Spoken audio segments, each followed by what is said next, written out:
tu casa o con amigos o con compañeros de trabajo también, en todo lo que te va pasando en esta pandemia, ¿no? Psicológicamente hablando, fundamentalmente los miedos, la angustia, la ansiedad, ¿viste? Pasar por todos estos estadios que son complicados a veces de administrar y también de soportar, ¿no? Sí, tal cual, tal cual. ¿Cuál es el que Pero más te afectó a vos? yo creo que el miedo, el miedo a contagiarme. El miedo. Sí, el miedo, el temor. Sí. Por momentos uno se pone muy nervioso y está como paranoico. Después, bueno, te vas informando. Y además, creo que hemos pasado por muchas etapas de información, poca información, mala información, sobreinformación, todo junto, De todo ¿no? un poco, exactamente. A mí lo que me pasa es la ansiedad de saber cuándo se termina esto. Ah, claro. O cuándo Sí. vamos a estar más relajados, mucho más relajados. Pero bueno, son partes que nos tocan a todos. Bueno, y estamos comunicados con Francisco Lanús, que es psicólogo y consultor internacional, inclusive también. Francisco, ¿qué tal? Buenas tardes. ¿Qué tal? Buenas tardes. Buenas tardes, Javier. Buenas tardes, Andrea. ¿Qué tal, Es un gusto Francisco? estar Un acá placer. con ustedes. Gracias por atendernos, nombre reconocido obviamente en la psicología aquí en la República Argentina también, y por eso queríamos consultarle respecto de ver, primero, ¿cuáles son los estadios que se han dado en estos tiempos de pandemia? Nosotros contamos algunos de lo que nos pasaba. ¿Cuáles otros? Bueno, la verdad, ustedes lo que estaban contando, me imagino que a muchos de los televidentes que están hoy escuchándonos también atravesaron distintas emociones y las seguimos atravesando. Sí. Lo importante ahí es darnos cuenta de cuáles esas emociones que nos pueden estar habitando y de qué manera podemos empezar a controlar esas emociones para no que se queden durante mucho tiempo, sino rápidamente ir a unas emociones que nos permitan aprovechar de alguna manera todo lo que estamos viviendo para algo mucho mejor. Claro. Ahora, a ver, ansiedad, miedo, angustia, no sé, ¿qué otras más se han dado en todo este tiempo? Frustración, enojo, negación. Al mismo tiempo, para algunos pueden haber, a veces hablamos de emociones que están abajo de la línea o arriba de la línea. Quiere decir, las emociones abajo de la línea significan emociones que no son ni buenas ni malas, son emociones que están, ¿no? Como puede ser el miedo, el estrés. Sí. Todas esas emociones de alguna manera nos pueden ayudar en momentos de crisis, pero el tema es de qué manera esa emoción nos controla y nos domina para el resto. Entonces, cómo nos toma la decisión de qué queremos hacer en nuestra vida. Y eso me parece que es fundamental, de lo cual podemos estar hablando hoy en día, ¿no? Sí, es verdad. ¿Y cómo ver? Porque en estos tiempos donde hay una pandemia, donde no se sabe cuándo termina, donde estamos ansiosos por la vacuna, que llega y no llega, que en el mundo está pasando lo mismo y por qué a nosotros no, cuando estamos esperando a ver cuándo viene y de qué manera la segunda ola, ¿cómo hacer para controlar todo eso? Hay unos investigadores que están hablando de algo que se llama el optimismo realista o el optimismo atenuado. ¿Y eso qué significa? Es, de alguna manera, nadie sabe qué va a pasar en los próximos 6 meses. El que nos promete saber nos está mintiendo. Entonces, de alguna manera, estamos viviendo algo inédito en nuestra humanidad, que muchas cosas que estamos viviendo, y hoy me tocó tener una llamada con personas de todo el mundo, de India, de China, de Japón, de Europa, de Estados Unidos, y acá en Latinoamérica, y en general lo que estamos viviendo es muy compartido, y es gestionar la incertidumbre. Y la manera de gestionar la incertidumbre es tener un optimismo realista, sin hacer falsas promesas, pero de alguna manera aprovechar lo que estamos viviendo para justamente poder evolucionar y salir más fortalecidos después de esta pandemia. ¿Y cuál sería, digamos, el optimismo realista? Digamos, ¿dónde me paro? excelente pregunta, Andrea. Lo primero que tenemos es vivir algunos pasos. El primer paso es darme cuenta dónde estoy. El segundo paso es tomarme una pausa para ver qué hacer con esto que hoy me está tomando, como por ejemplo el miedo. Primero es darme cuenta que tengo miedo, después tomarme una pausa y con la pausa poder decidir qué tengo que hacer. Y en el momento que yo me doy cuenta que tengo miedo, me estoy parando en un lugar donde el miedo ya me va a controlar menos. Claro. Perfecto. Claro. O sea, ahora, reconocer que lo tenemos, exacto. que lo tengo, y de esa manera enfrentarlo, ¿no? Ajá. Y el tema de las empresas, por ejemplo, Francisco, el tema de las empresas, cómo manejar, cómo dominar también a los empleados, es decir, digamos, los que se denominan, no digo los jefes, sino estoy hablando de otra cosa, los líderes, ¿no es cierto? Porque jefe puede ser cualquiera, pero líder no son todos, ¿no? Los líderes, ¿de qué manera están tomando esto? Digamos, para poder mostrar que se puede y insuflar un poco de ánimo al resto. Bueno, como les decía, están viviendo a nivel organizacional y a mí me toca trabajar mucho. Yo tuve la oportunidad de tener una maestría en Harvard y hoy soy profesor de Harvard Business Publishing.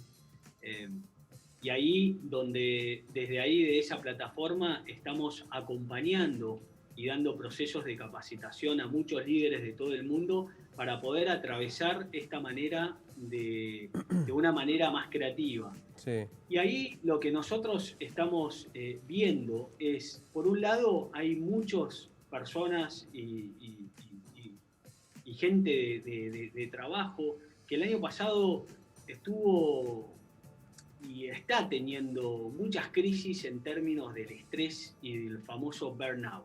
El tema de la virtualidad ha cambiado enormemente la forma en la cual nosotros interactuábamos con los demás y la forma en la cual gestionábamos todos nuestros negocios. Entonces, lo primero es, yo hablo de atravesar un duelo de la antigua forma que teníamos de trabajar para recibir esta nueva forma que a veces estamos viendo de cómo va a ser y otras veces las tenemos que ir descubriendo.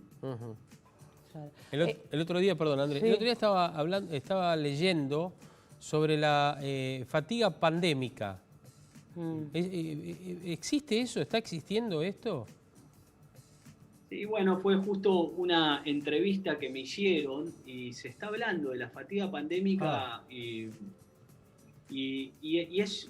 existe y es cuando estamos viviendo, y esto cuando hablamos y lo conecto con esta emocionalidad negativa que predomina en mi día a día, en mi semana, y que me empieza a controlar y a limitar en mi toma de decisiones. Entonces la gente ya está agotada de la pandemia. Sí. Entonces cuando le decimos usar barbijo, hay algunas personas que no quieren saber nada. Entonces les está costando a nivel individual, a nivel organizacional y hasta a nivel de política pública a veces seguir algunas restricciones o cuidados básicos para no contagiarse. Claro. Entonces es lo que se está llamando este concepto de fatiga pandémica. Bien. Claro. Ahora, usted, perdón, es una pregunta personal. ¿Usted tuvo COVID? Mira, a mí me pasó algo raro porque mi mujer tuvo COVID, fue positivo y yo cuando me hice el hisopado estaba negativo. Entonces, estaba en casa, pero yo no sé si lo tuve o tengo anticuerpos.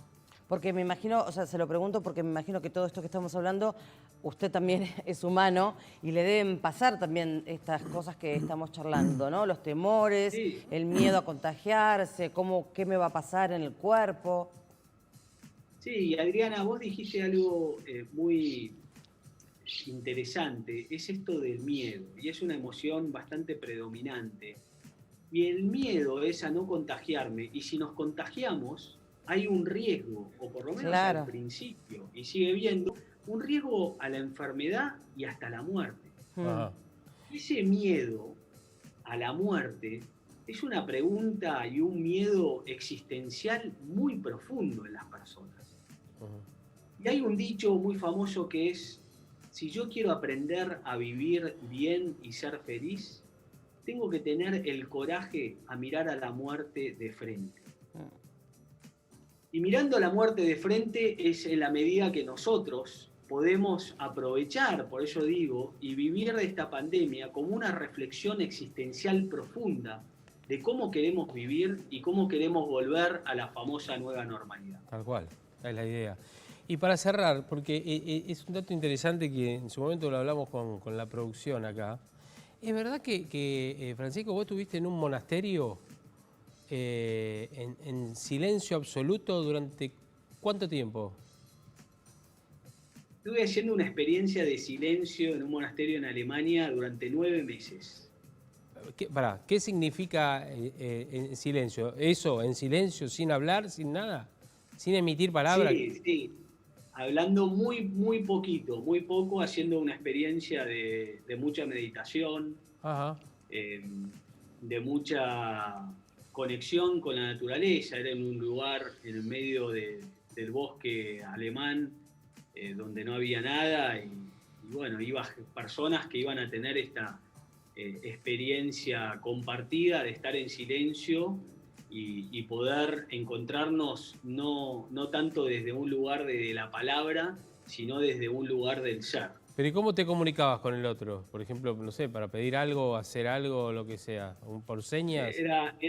Era llamativo, por ejemplo, en el almuerzo, donde había 30 personas en un comedor, y uno no le podía pedir al otro: me pasás la sal, claro, quiero el agua. Y eso, la verdad que yo tuve la experiencia de haber, ¿vieron ese famoso dicho que la comunicación, el 70% de la comunicación es no verbal? Sí. ¿No? Sí. Y solo el 30% es el... Bueno, yo tuve la experiencia de eso, porque, por ejemplo, uno llegaba a sentarse a la mesa y uno le servía agua a todos.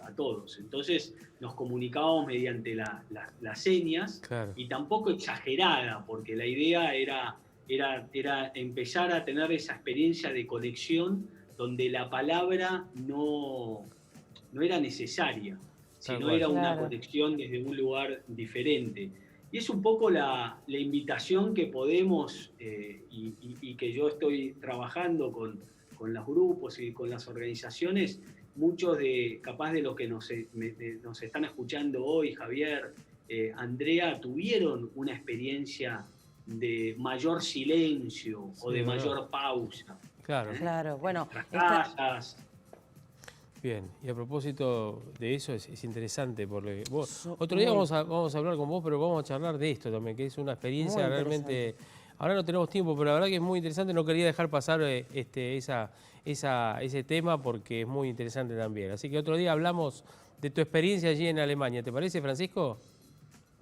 Cuando quiera, Javier. Bueno. Muchas gracias y un saludo fuerte a todas las personas que nos están escuchando y especialmente a los que no están pasando un buen momento, y darles un mensaje de optimismo realista y esperanzador, y ojalá que puedan salir de esta experiencia difícil más fortalecidos. Perfecto. Gracias, Francisco. Un abrazo grande. Un abrazo para vos y para Andrea. Gracias. Gracias. Hasta luego. Francisco Lanús. Muy interesante, ¿no? Muy Primero, interesante. bueno, obviamente por el tema de la pandemia, todo lo que ha hablado, claro, y todo lo que ha comentado también. Enfrentar, ¿no?, ese miedo y pararnos frente a él, ¿no? Y enfrentar a la muerte también, es decir, ponerla de frente, ¿no? Para justamente cobrar pero bueno, un poquito de valor. Y después el otro tema de el monasterio. No, ¿vos podrías? Sin hablar 9 meses, ¿eh? ¿Sí? No 10 días. Sí, claro, 9 meses. Te hago señas. Por ejemplo. Aleluya.